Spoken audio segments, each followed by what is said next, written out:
Jadi bisnis memang seperti itu. Resikonya adalah ditolak di awal. Tapi yakin insya Allah mudah-mudahan dari evaluasi, penolakan terus menerus, yang terjadi adalah penerimaan.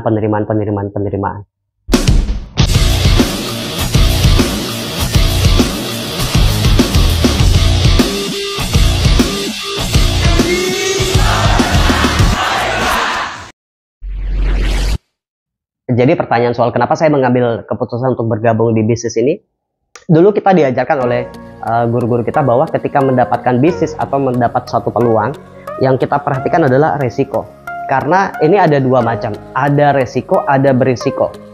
Kalau berisiko, contoh misal saya punya modal, saya buka usaha warung misal. Dan mohon maaf, kalau seumpama 1, 2, 3 hari makanan itu tidak laku, berarti makanan itu bisa basi.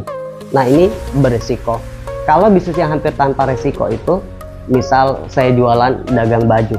Kalau setahun kemudian saya mau mengembalikan modalnya, caranya bagaimana? Saya jual harga modal saja. Insya Allah mudah-mudahan laku. Artinya ketika saya berbisnis jualan baju itu hampir tidak berisiko.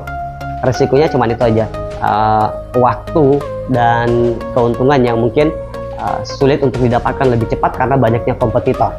Lalu kemudian kenapa saya memilih join di bisnis ini? Bisnis ini hampir tanpa resiko. Kenapa? Karena saya ketika join 2,6 juta, kemudian saya dapat produk senilai 3,5 juta. Produk itu saya sesuaikan dengan kebutuhan saya. Ambil produk untuk perawatan mesin dan penghemat bahan bakar, kemudian produk pupuk dan produk-produk kebutuhan yang saya butuhkan. Lalu kemudian produknya saya tidak jual. Saya di bisnis ini saya bagaimana caranya mengembangkan bisnisnya, bukan jadi pedagangnya. Pedagang dengan pebisnis agak beda. Kalau pedagang itu hanya konsep jualan, ada pembeli, ada penjual. Sementara kalau pebisnis kita bangun sistemnya. Di sistem yang terjadi, yang sudah kita bangun itu nanti terjadi transaksi yang lebih besar. Jadi perbedaan antara pedagang sama pebisnis adalah transaksinya jauh lebih besar. Jadi betul-betul bisnis ini hampir tanpa resiko.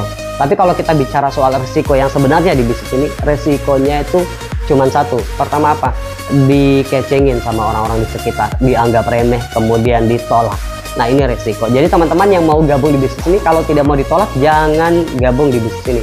Karena di usaha atau bisnis manapun, resiko kita satu, ditolak di awal. Tapi penolakan itu tidak akan terjadi selamanya.